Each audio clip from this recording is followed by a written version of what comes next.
Hello. आज हम पढ़ने वाले हैं रस शास्त्र का first point, chronological development of आयुर्वेदीय औषधि निर्माण। इसमें हम देखने वाले हैं निरुक्ति, परिभाषा, रस शास्त्र का इतिहास, रस शास्त्र का क्रमिक विकास, रसशाला, रसमंडप और रसायन। इसके जो नोट्स हैं वो आपको वीडियो के एंड में मिल जाएंगे, वहाँ से आप स्क्रीनशॉट ले सकते हैं। तो इन सबको पढ़ने से पहले हम ये देख लेते हैं कि जो हमारा जो शब्द है वो हमने आयुर्वेद में कहाँ कहाँ पढ़ा है। तो पहले हम देखते हैं कि जो हमारा रस है वो हमने पंचविध कषाय कल्पना में पढ़ा है। पंचविध कषाय कल्पना में पढ़ा है।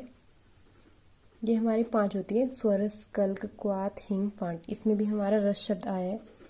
दूसरा जो रस है उसे हमने स्वाद भी कहा है। थर्ड जो रस है हमने जो हमारे षड रस होते हैं, मधुर, अम्ल, लवण, कटु, तिक्त, कषाय, इनको भी हमने रस ही कहा है। फिर हमारा आगे सप्त धातुएं। तो सप्त धातुएं में जो हमारी पहली धातु है रस धातु, उसमें भी रस आया है। और जो रस है हमने उसे पारद को भी रस कहा है। पारद हो गया हमारा मरकरी, Hg जिसे बोलते हैं। तो जो आज हम रस शास्त्र में रस लेंगे वो हमारा क्या होगा, पारद होगा। तो चलिए पढ़ते हैं पहले निरुक्ति। निरुक्ति में हम पहला श्लोक देखते हैं। रसनात् सर्वधातु नाम रसा इति भिदेते। ये हमारा रस रत्न समुच्चय ने लिखा है। तो इसका अर्थ है रस मतलब पारद। पारद सभी धातुओं में क्या आते हैं, स्वर्ण, रजत, ताम्र, नाग, वंग, यशत तथा अभ्रक आदि को खा जाता है मतलब भक्षण करता है, अतएव इसे रस कहते हैं। तो पारद को जब हम किसी धातु मतलब मेटल के साथ ऐड करते हैं तो पारद उसको अपने में डिज़ोल्व कर लेते हैं, खा जाता है मतलब डिज़ोल्व कर लेते हैं। तो पारद अपने गुणों को तो रखता ही है, साथ में जो हम दूसरा मेटल उसमें ऐड करेंगे वह उसके गुणों को भी ले लेता है, इसलिए इसे हम रस कहते हैं। तो ये श्लोक हो गया हमारा रसनात् सर्वधातु नाम रसा इति भिदेते। सेकंड जो हमारा श्लोक है वो है रस उपरस राजत्वात् रसा इति भिदेते। मतलब पारद जो है रस मतलब पारद जो है रस वर्ग और उपरस में श्रेष्ठ होता है। तो रस वर्ग में हमारा क्या आएगा, अभ्रक, विक्रांत, माक्षिक, विमल, अद्रिज, शस्यक, चप्पल एवं रसक। तथा उपरस में आएगा हमारा गंधक, गैरिक, काशीश, कांक्षी, हड़ताल, मनशिला, अंजन, कुष्ठ। इनमें क्या है, श्रेष्ठ है और सभी का राजा होने के कारण इसे क्या कहा जाता है, रस कहा जाता है। तो ये श्लोक आपको याद करना है। इसमें रस उपरस राजत्वात् रस इति भी देते हैं, मतलब रस और उपरस में श्रेष्ठ होने के कारण तथा सभी का राजा होने के कारण इसे रस कहा जाता है। फिर है हमारी परिभाषा। तो रस शास्त्र जो है वो 2 शब्दों से मिलकर बना है, रस एवं शास्त्र। तो ऐसा शास्त्र जिसमें हम रस मतलब पारद और पारद से रिलेटेड टॉपिक जो हम जिसमें हम पढ़ते हैं उसे क्या कहते हैं, रस शास्त्र। तो ऐसा शास्त्र जिसमें रस संबंधी विषयों का अध्ययन किया जाता है उसे हम रस शास्त्र कहते हैं। इसमें जो हम श्लोक लिखेंगे वो है जरा रोग मृत्यु नाशाय रसियत व रसो मता। ये हमारा रस रत्न समुच्चय ने लिखा है। मतलब पारद का प्रयोग करने से क्या होता है, जरा मतलब बुढ़ापा, रोग मतलब कोई रोग और मृत्यु का नाश होता है, उसे क्या कहते हैं, रस कहा गया है। तो इस पारद को खाने से रोग, जरा और मृत्यु जो है नष्ट हो जाती है, इसे रस कहा जाता है। दूसरा हमारा श्लोक है रसनाद अभ्रक आदि नाम धातु नाम कीर्तितो रसा। ये हमारा रस तरंगिणी लिखा है, अर्थात अभ्रक आदि का भक्षण करने के कारण इसे रस कहते हैं, मतलब मेटल को अपने में डिसॉल्व करने के कारण इसे रस कहा जाता है। तो इसमें आपको श्लोक याद करने हैं, क्योंकि जब आप एग्ज़ाम में श्लोक हाईलाइट करके लिखते हैं तो एक तो एग्जामिनर पे अच्छा इंप्रेशन पड़ता है और दूसरा आप श्लोक को हिंदी में इलेबोरेट भी कर सकते हैं और एग्जामिनर यही देखता है कि आपको कितना श्लोक याद है। तो श्लोक जो है इसमें छोटे छोटे हैं वो आप इजीली याद कर सकते हैं। उसके बाद हम देखते हैं रस शास्त्र का इतिहास। तो सबसे पहले हम देखते हैं प्रवर्तक मतलब प्रमुख आचार्य कौन थे रस शास्त्र के। सिद्ध नागार्जुन थे जिनका जो काल था वो था 880। फिर हम देखते हैं सिद्धों की संख्या जो है 84 है, मतलब 84 जो थी उत्तर भारत के थे और 18 जो थे वो थे दक्षिण भारत के। तो सिद्ध मतलब क्या होता है, तो योगी जो पुरुष होते थे वो योग के बल पर कुछ सिद्धियां प्राप्त करते थे तो उनको जो है सिद्ध कहा जाता था। तो प्रथम सिद्ध कौन हुए हमारे, प्रथम सिद्ध थे हमारे आचार्य शरभ और दूसरे जो सिद्ध थे वो थे हमारे आचार्य नागार्जुन जो रस शास्त्र के प्रमुख आचार्य थे। आयुर्वेद में हमारे 3 नागार्जुन थे, प्रथम नागार्जुन जो थे उनका जो काल था वो 100 एडी था। वो शालवाहन के मित्र थे। शालवाहन जो थे वो राजा थे, तो उनके मित्र थे। वो रस विद्या के ज्ञाता थे और मयूरी विद्या के ज्ञाता। द्वितीय नागार्जुन जो थे वो उनका जो काल है वो 8th एडी था। शरभ के शिष्य थे। वो रस विद्या के ज्ञाता और 2 पत्रों का प्रयोग करके उन्होंने सोना बनाने की कला सीखी। तो रस विद्या क्या होती है? पारस से सोना बनाने की क्रिया, मतलब पारस से स्वर्ण बनाने की क्रिया को रस विद्या कहते हैं, और इससे वो दरिद्रता को दूर करते थे। और मयूरी विद्या क्या होती है? जो नागार्जुन थे वो 2 वट के पत्तों को तोड़ते थे और समुद्र को पार करने के लिए एक पत्ते के सहारे पार करके दूसरी साइड में पहुंच जाते थे, और आते हुए दूसरे पत्ते का यूज करते थे। इसे बोलते हैं मयूरी विद्या। फिर जो तीसरे नागार्जुन थे उनका जो काल था वो थे 9th एडी। वो सुश्रुत संहिता के प्रति संस्कृत थे। जिस प्रकार आयुर्वेद में प्रथम उपदेष्टा जो है ब्रह्मा जी थे, उसी प्रकार रसशास्त्र के जो प्रथम भीषक हैं या चिकित्सक हैं वो भगवान शिव जी थे। वैदिक काल से ही रसशास्त्र का आरंभ माना जाता है। मतलब वैदिक काल से, वेदों के काल से, ऋग्वेद, यजुर्वेद, सामवेद, अथर्ववेद, तब से ही जो है रसशास्त्र का आरंभ माना गया है, क्योंकि उसमें जो है 4 प्रकार की चिकित्सा बताई थी। चतुर्विध चिकित्सा, अथर्वणी, आंगीरसी, देवी, मनुष्यजा का वर्णन मिलता है, और जो देवी चिकित्सा है उसी को रस चिकित्सा बोलते हैं। रस शास्त्र में 84 सिद्धों का और 8 सिद्धियों का वर्णन मिलता है। मंत्र और तंत्र के द्वारा ये सिद्धियाँ प्राप्त की जा सकती है। तो लिखा है मंत्र और तंत्र को सिद्धि की सफलता का साधन माना जाता है। मंत्र से अगर सिद्धियाँ प्राप्त करनी है तो मंत्र से सिद्धियाँ प्राप्त करने के लिए स्त्री मध्य मास का त्याग करना है, और मनसा वाचा कर्मणा पवित्र रहना अनिवार्य है। मतलब मन से, वचन से और कर्म से पवित्र रहना अनिवार्य है, तभी आप मंत्र से सिद्धि प्राप्त कर सकते हो। फिर अगर तंत्र से सिद्धि प्राप्त करनी है तो शरीर का नियमन और नियंत्रण आवश्यक है। मतलब शरीर का नियम होना चाहिए, एक रूटीन होना चाहिए, और नियंत्रण मतलब कंट्रोल होना चाहिए शरीर पर, तभी आप तंत्र से सिद्धि प्राप्त कर सकते हो। फिर है सिद्ध संप्रदाय या नाथ संप्रदाय। तो जो योगी पुरुष मंत्र और तंत्र के द्वारा सिद्धियां प्राप्त करते थे उन्हें सिद्ध बोलते थे। तो सिद्ध संप्रदाय या नाथ संप्रदाय उन्हें कहते हैं। जिन व्यक्तियों के द्वारा सिद्धि प्राप्त की गई उन्हें सिद्ध संप्रदाय या नाथ संप्रदाय के व्यक्ति कहा जाता है। तो नाथ संप्रदाय का मानना यह था कि जो भगवान शिव जी थे वो नाथ संप्रदाय के उत्पत्ति कारक हैं, और रस शास्त्र का जो प्रथम नागार्जुन थे वे भी 9 नाथ और 84 सिद्धों में से एक थे। फिर है देह सिद्धि और लौ सिद्धि का वर्णन भी रस शास्त्र में आता है, जो कि पारद द्वारा संभव है। देह सिद्धि क्या होती है कि पारद का प्रयोग करके जरा, मतलब बुढ़ापा, रोग और मृत्यु का नाश करना। और लौ सिद्धि क्या होती है? हल्की धातुओं को दूसरी कीमती धातु में बदलना। ये होते हैं लौ सिद्धि। तो ये दोनों का वर्णन जो है रस शास्त्र में आता है। फिर रस शास्त्र में नागार्जुन का बहुत महत्वपूर्ण है योगदान है।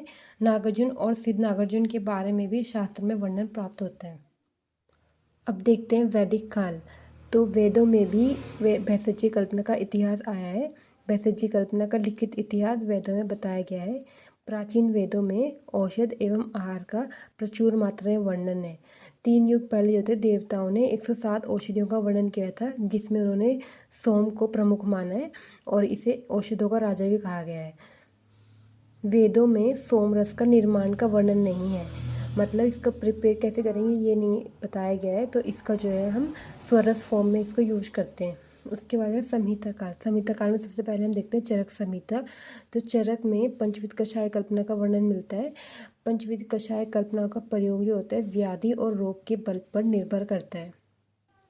फिर है सुश्रुत संहिता। इसमें 6 प्रकार की कल्पना बताई गई है। स्वरस, कल्क, शीत और फांट, क्षीर इसमें अलग बताया है। फिर है काश्यप संहिता। काश्यप संहिता में 7 प्रकार की कल्पनाएं बताई गई है। स्वरस, कल्क, शीत, फांट, चूर्ण और अभिधव। इसमें चूर्ण और अभिधव अलग है। फिर है शारंगधर संहिता। शारंगधर संहिता जो है शारंगधर मिश्र द्वारा लिखी गई है 14वीं शताब्दी में। शारंगधर संहिता जो है भेषज कल्पना की आधारभूत संहिता है। इसमें स्वरस, क्वाथ, फांट, हिम, कल्क, चूर्ण, वटक, अवले, घृत, तेल, आसव, अरिष्ट का वर्णन मिलता है। अब देखते हैं रसशास्त्र का क्रमिक विकास। इसमें हम देखते हैं रसेश्वर दर्शन।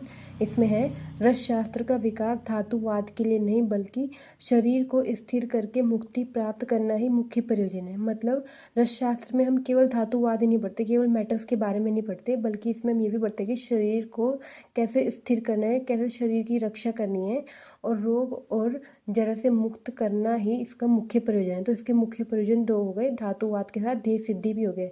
फिर है कि आपके शरीर में प्राण, मन और शुक्र, ये तीन जो है अत्यंत चंचल वस्तुएं होती है। प्राण और मन को वश में करने के लिए जो उत्तम साधन है वो क्या है, प्राणायाम है।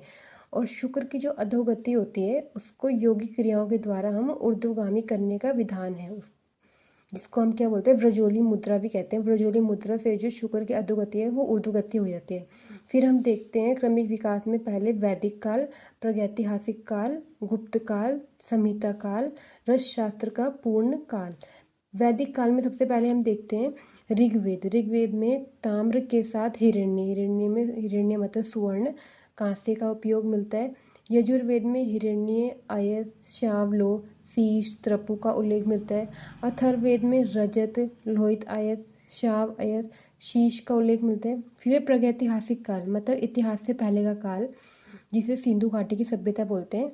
उसमें स्वर्ण, रजत, ताम्र, शीश का तो ज्ञान मिलता है, पर लौह का उसमें वर्णन नहीं है। अब है गुप्त काल। तो गुप्त काल में लौह धातु की पूर्ण उन्नति हो गई थी। फिर है संहिता काल। संहिता काल में सबसे पहले हम देखते हैं चरक संहिता। चरक संहिता में आता है पार्थिव द्रव्य, सुवर्ण, रजत, ताम्र, त्रपु और लौह का वर्णन मिलता है। रत्नों में माणिक्य, मुक्ता, प्रवाल, हीरा इत्यादि का वर्णन है। अयस्कृति का वर्णन मिलता है। और पारद का जो प्रयोग है वो कुष्ठ रोगों में किया गया है, पर पारद का नाम वर्णन नहीं है, मतलब पारद का वर्ड वहाँ पे यूज नहीं किया गया है। फिर है सुश्रुत संहिता। सुश्रुत संहिता में अयस्कृति निर्माण विस्तृत वर्णन है। अयस्कृति चरक में भी आया है, पर चरक में केवल उसका नाम आया है, और अयस्कृति को निर्माण कैसे करते हैं वो सुश्रुत संहिता में बताया गया है। पारद का बाह्य प्रयोग, पारद का एक्सटर्नल यूज है जो सुश्रुत संहिता में बताया गया है।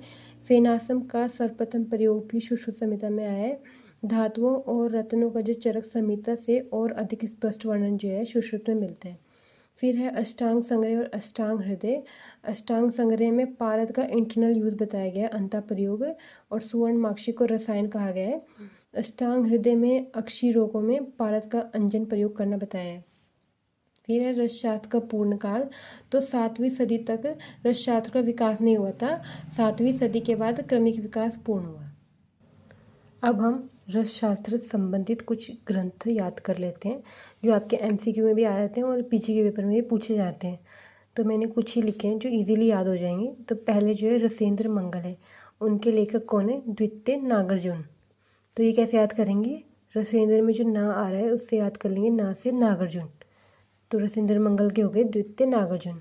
फिर सेकंड है रस हृदय तंत्र। रस हृदय तंत्र के कौन है, भगवत गोविंद पादाचार्य। तो हम ऐसे याद करेंगे कि हमारे हृदय में जो है गोविंद रहते हैं, तो कौन हो गए, भगवत गोविंद पादाचार्य। थर्ड है गोरख संहिता। गोरख संहिता के हैं गोरखनाथ, ये नाम से ही याद हो जाएगा। फिर है रस प्रकाश सुधाकर, इनके लेखक हैं यशोधर भट्ट। तो ये कैसे याद करेंगे, सुधाकर में ध और र आ रहा है तो धर हो गए, तो यशोधर, यशोधर में भी धर आ रहा है, तो रस प्रकाश सुधाकर के कौन हो गए, यशोधर भट्ट। फिर है षाडंगर संहिता। तो षाडंगर संहिता जो है षाडंगर मिश्र ने लिखी है। फिर है रस रत्न समुच्चय, ये किसने लिखी है, वाग्भट्टाचार्य ने, और वाग्भट्टाचार्य को रस वाग्भट भी बोलते हैं। तो रस रत्न समुच्चय का रस से हो जाएगा रस वाग्भट। फिर है रस राजलक्ष्मी। रस राजलक्ष्मी के हैं आचार्य विष्णुदेव। विष्णु जी के साथ कौन रहते हैं, लक्ष्मी जी रहती है, तो ऐसे याद हो जाएगा रस राजलक्ष्मी के कौन है, आचार्य विष्णुदेव। फिर है रस रत्नाकर। रस रत्नाकर के हैं नित्याकर, ये ऐसे याद करेंगे, रत्नाकर में ना और तार है तो इससे हो जाएगा नित्य, नित्याकर, तो ये याद हो गया नित्याकर। फिर है रस जल निधि। रस जल निधि के कौन है, भूदेव। तो जल कहाँ से निकलते हैं, भूमि से निकलते हैं, तो जल हो गया भूदेव, रस जल निधि के हो गए भूदेव। फिर है आयुर्वेद प्रकाश। आयुर्वेद प्रकाश किसने लिखी है, माधव उपाध्याय ने। तो याद कर लेंगे कि आयुर्वेद प्रकाश किसने डाला है, माधव ने, तो माधव उपाध्याय। अब हम देखते हैं रसशाला। तो इसमें देखते हैं एक ऐसा स्थान जहाँ रस से संबंधित शिक्षण, अभिनव प्रयोग एवं औषधि निर्माण आदि कार्य सुव्यवस्थित ढंग से संपन्न हो सके। मतलब ऐसा स्थान जहाँ पर हम रस मतलब पारस से संबंधित हम शिक्षा मतलब पढ़ें, उसके बारे में पढ़ें, उसका प्रयोग करें और उससे ही औषधि निर्माण करें। तो वहाँ कहाँ होती थी, रसशाला में होती थी।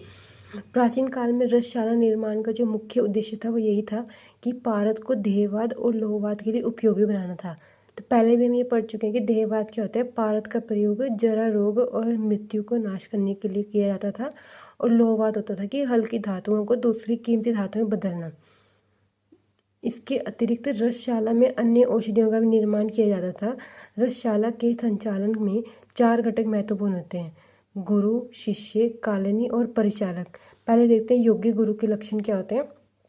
तो रसशास्त्र के ज्ञान को देने वाला आचार्य, कर्म कुशल, जो कार्य करने में कुशल हो, उत्तम आचरण मतलब उनके अच्छे आचरण हो, और शास्त्र का ज्ञाता मतलब शास्त्र की उनको नॉलेज हो।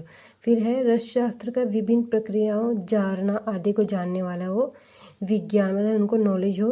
विचारों को, अपने विचारों को रखने वाला हो। स्वयं के अनुभव से मतलब अपने एक्सपीरियंस को शेयर करने वाला हो। अनुभव से नए रसशास्त्र को बनाने में कुशल होना चाहिए।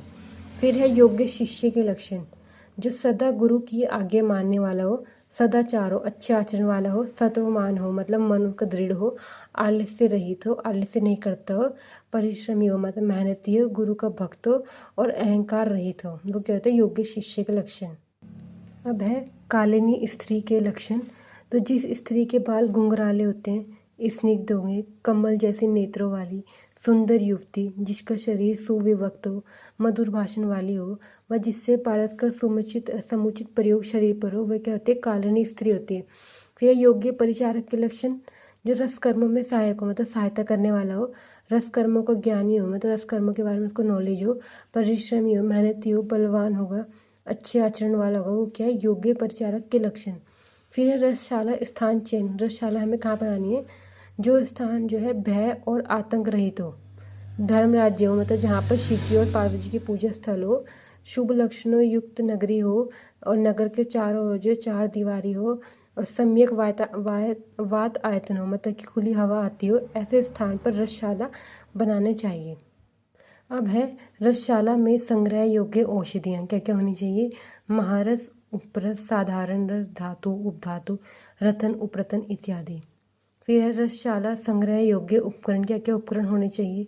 सत्वपातन कोष्ठी होनी चाहिए, मूषा, वस्त्र, छलनियाँ, शलाका, मिट्टी के घड़े, कांच की बोतलें इत्यादि। फिर है रस मंडप। तो रस मंडप में हम पढ़ते हैं कि जो हमारा रसशाला भवन है उसमें कौन सा कार्य कौन से स्थान पर और कौन से डायरेक्शन पे होगा, ये सब हम रस मंडप के अंदर पढ़ते हैं। जैसे हमारा औषधि निर्माण कहाँ पर होगा, शस्त्र कर्म कहाँ पे होगा, अग्निकर्म कहाँ होगा, ये सब कार्य जो होते हैं ये सब हम रस मंडप के अंदर पढ़ते हैं।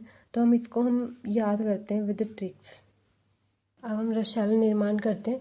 तो पहले हमने 4 डायरेक्शन लिख दी, पूर्व, पश्चिम, उत्तर और दक्षिण। पूर्व को प्राची भी कहते हैं, तो ऐसे याद कर लेंगे, पूर्व 2 वर्ड का है, प्राची भी 2 वर्ड का है। फिर है पश्चिम, पश्चिम बड़ा है तो प्रतीची भी बड़ा है, पश्चिम का पर्याय प्रतीची हो गया। उत्तर का उदीची हो गया, उ से उत्तर, उ से उदीची। और दक्षिण का याद करना है आवीची। फिर हम लिखते हैं कोण। तो कोण को याद करने की एक ट्रिक है, इसको बोलते हैं व्यान। तो व्यान लिखते हैं VI और N। V से हो गया हमारा वायव्य कोण, I से हो गया ईशान कोण, A से हो गया अग्नि कोण, और N से हो गया नेत्र कोण। अब हम देखते हैं कौन सी दिशा में कौन सा कार्य होता है। तो सबसे पहले देखते हैं पूर्व। तो हम ऐसे याद करेंगे जो हमारा सूर्य भगवान है वो पूर्व दिशा से निकलता है, तो हम रस भैरव की स्थापना भी पूर्व दिशा में करते हैं। तो पूर्व में हो गया हमारा रस भैरव स्थापना, और उपकरण कक्ष भी पूर्व दिशा में ही है। तो ये हो गया हमारा पूर्व दिशा में। पूर्व के सामने ही हमारा पश्चिम होता है, तो भगवान के सामने ही हम शिष्य और आचार्य को बिठा देते हैं। शिष्य आचार्य जो क्या काम करते हैं, छालन कर्म करते हैं। ये बस याद करने के लिए ये कि पश्चिम दिशा में जो है वो शिष्य आचार्य और छालन कर्म है। उसके बाद है दक्षिण। तो दक्षिण का कैसे याद करेंगे, DP याद कर लेंगे, DP। D से दक्षिण हो गया, और P से क्या हो गया पाषाण कर्म। ऐसे भी याद कर सकते हैं, दक्षिण में न आ रहा है पाषाण में भी ना आ रहा है, तो दक्षिण में पाषाण कर्म करते हैं और मर्दन कर्म। उसके बाद है हमारा उत्तर। उत्तर में क्या होता है, कच्ची औषधियों का भंडार होता है।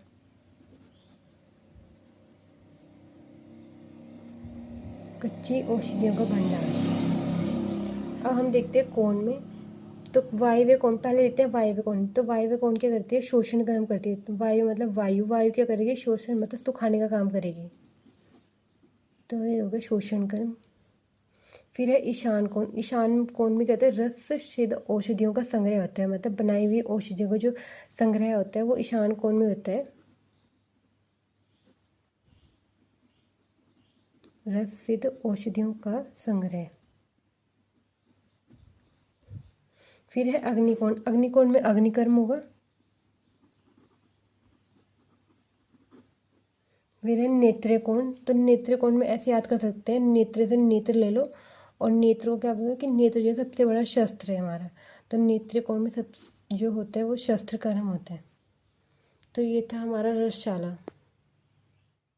अब हम पढ़ते हैं रसलिंग स्थापना विधि। इसमें क्या करते हैं, रस मंडप के मध्य में शुद्ध स्वर्ण पत्र लेते हैं 3 निशंक, उसमें ऐड करते हैं शुद्ध पारद 9 निशंक लेकर नींबू स्वरस के साथ उसको घोटते हैं। फिर उससे शिवलिंग का निर्माण करते हैं। फिर उस शिवलिंग को दोलय यंत्र द्वारा कांजी में 1 दिन के लिए स्वेदन करते हैं। उसके बाद स्वच्छ जल द्वारा घोलकर स्थापना करते हैं। रसलिंग की पूजा करनी चाहिए। 1000 करोड़ शिवलिंग पूजा करने से जो फल मिलता है उससे भी करोड़ों गुना फल इस रसलिंग की पूजा करने से मिलता है। अब है हमारा रसायन। इसमें श्लोक लिखते हैं हम, लाभोपायो ही शस्ता नाम रसादि नाम रसायनम। मतलब जिसका प्रयोग करने से शरीर की रस आदि जो धातुएं होती है उसका निर्माण होता है, उनका पोषण होता है, और उनकी विकृति से जो उत्पन्न जो रोग हुए होंगे उनका नाश होना, उसे क्या बोलते हैं, रसायन कहलाते हैं। तो शरीर के अंतर्गत रस रक्त आदि धातुओं का निर्माण पोषण करना और उनकी विकृति से उत्पन्न दोषों रोगों का नाश करना में समर्थ औषधि क्या कहलाते हैं, रसायन कहलाते हैं। रसायन से ओज कांति तेज प्राप्त होता है। रसायन जो होते हैं वृद्धावस्था रोगों का शमन करते हैं और नव यौवन प्रदान करता है। रसायन द्रव्यों के कर्म का बोधक है। तो ये था हमारा फर्स्ट पॉइंट। आई होप आपको ये हेल्पफुल लगी होगी। Thank you.